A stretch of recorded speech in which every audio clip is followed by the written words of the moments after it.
C'est impossible. Il faut que tu sois dans l'humain. Avant toute chose, il faut que tu sois dans l'humain. Et être dans l'humain, c'est connaître l'humain que tu as en face de toi. C'est l'écouter.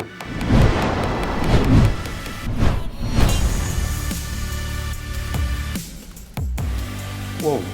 Par le biais de la négociation. Après, il n'y a pas des règles bien précises. Il faut surtout connaître la personne qui vend. Parce que tu passes par un agent immobilier, sache que l'agent immobilier est entraîné à mentir. il est justement été, entre guillemets, formé à mentir. Tu sais, il y a beaucoup de gens qui ont l'impression d'avoir la question magique. Et pourquoi vous vendez? Il faut savoir qu'un agent immobilier, la première des choses qu'on lui apprend, c'est de répondre justement à cette question. Donc après, tu peux raconter et tisser une histoire qui va faire plaisir à la personne qui aura posé justement cette question et pourquoi vous vendez. Donc, alors tu avais le choix aussi, hein, tu peux passer par un chasseur, le pro de l'IMO, d'ailleurs.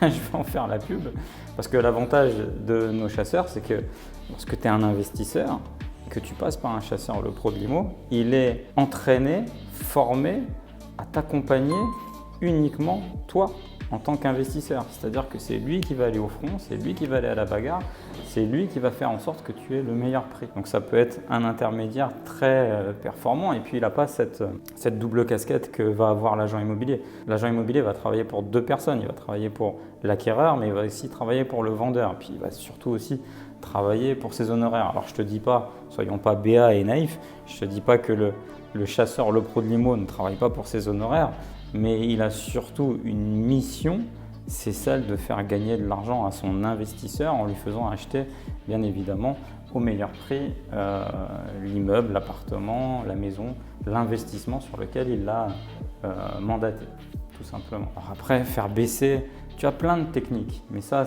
on va dire, ça s'appelle l'art de la négociation. C'est quelque chose sur lequel tu dois te former, mais te donner du B.A.-ba dit classique que tu vas retrouver un petit peu partout en fouillant Internet, bon, ça a pas de sens parce que si tu poses des questions mécaniques, c'est comme dans la vente et dans la négociation, si tu es dans le mécanisme, tu ne seras jamais un bon vendeur. C'est impossible.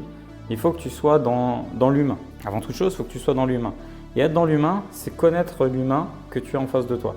C'est l'écouter. C'est sentir ses émotions, c'est sentir ses besoins. Hop, excusez-moi de couper cette vidéo, mais j'ai remarqué que plus de 60% des gens qui visionnent mes vidéos ne sont pas encore abonnés à ma chaîne. Donc je vous invite expressément à vous abonner de suite à ma chaîne et je vous laisse reprendre le cours de la vidéo. C'est toutes ces choses-là qui vont faire en sorte que plus tu le connaîtras, plus tu sauras si tu as peut-être une ouverture de négociation avec un prix bien spécifique. Ça passe beaucoup par une phase de découverte. Comme je te dis, soit tu le fais en direct, donc on est bien d'accord, hein, ta question elle repose sur je veux négocier mon prix auprès d'un vendeur de biens immobiliers qui vend sa maison. Parce qu'après, c'est aussi une autre négociation. C'est-à-dire que quand tu es, toi, acheteur d'un bien immobilier et que tu passes par un particulier, il y a une négociation. Lorsque tu es acheteur d'un bien immobilier et que tu passes par un agent immobilier, c'est à lui que tu vas faire la négociation pour que lui la refasse avec le vendeur. Et lorsque tu passes par un chasseur, à mon avis, c'est quand même la chose la plus simple, parce que si ce n'est pas ton métier, toi, la négociation, si tu n'es pas formé à ça, si tu n'as pas appris les rouages de la négociation, passe par un chasseur qui est formé à ce genre de choses. Et puis il y a aussi, si tu passes par un agent immobilier, il faut savoir, et je le répète depuis X années sur ma chaîne YouTube, les agents immobiliers, la plupart du temps, ne passent pas les offres. Ça peut être parfois inaudible ce que je dis, puis peut-être que plein d'agents immobiliers vont me dire mais non, il dit n'importe quoi, etc. etc. C'est une réalité de terrain, il y a plein d'agents immobiliers à qui tu vas faire une offre peut-être un peu forcée, il ne va pas oser faire cette offre parce que c'est lui qui a été chercher le mandat et il a été chercher le mandat à monsieur et madame Martin qui veulent vendre leur maison à 200 000 euros. Toi, tu as un investisseur qui arrive derrière et il dit moi je veux l'acheter 150 000 euros. L'agent immobilier qui a pris le mandat à 200 000 euros, il a convaincu que monsieur et madame Martin, leur bien et leur maison valaient 200 000. S'il arrive avec 150 000, il va se faire engueuler par monsieur et madame Martin.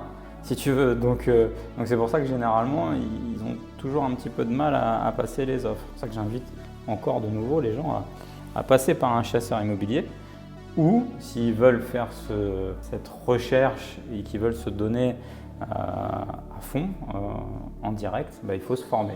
Il faut se former à l'art de la négociation parce que c'est un art. C'est quelque chose qui doit se maîtriser et s'apprendre surtout.